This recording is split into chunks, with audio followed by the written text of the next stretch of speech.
నువ్వు ఎన్ని సంవత్సరాలు బ్రతకాలి ధనలక్ష్మి గారు అనుకుంటున్నా? ఆయన చెప్తాం బాగా చెప్పారు తెలియగా. మెతూషులా ఎన్ని సంవత్సరాలు బ్రతకాలో దేవుడు నిర్ణయించాడు. ఏమండి, చాలామంది అంటారు దేవుడు నాకు ఇన్ని సంవత్సరాలు. నిజమే, మనందరం నేనైనా చెప్పేది అదే, దేవుడు ఎంతకాలం బ్రతికిస్తే. కొంతమంది అతీతంగా నేను బతుకుతా అంటారు. నేను బతుకుతానని విర్రవీగిన వాళ్ళంతా తొందరగా చచ్చిపోయారు. మెతూషులాని దేవుడు చాలా సంవత్సరాలు బ్రతికిచ్చాడు. యవనస్తుడైన సంసోను మాత్రం తొందరగానే తీసేసుకున్నాడు. ఎందుకని?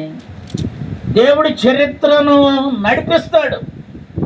సంసోను నాగీరు చేయబడ్డవాడు, కళ్ళు రెండు పీకేశారు, కానీ భయపడల సంసోను. దేవుణ్ణి కలిగి ఉన్నవాడు భయపడరు. సంసోను సింహాన్ని చీల్చాడు, నక్కలేక తోకలను ముడిపెట్టి 3000 మందిని చంపేశాడు. ఏమండి, దివిటీలు వెలిగించి 300 మంది. ఆ బలవంతుడైన సంసోను అంటే కండల వీరుడు.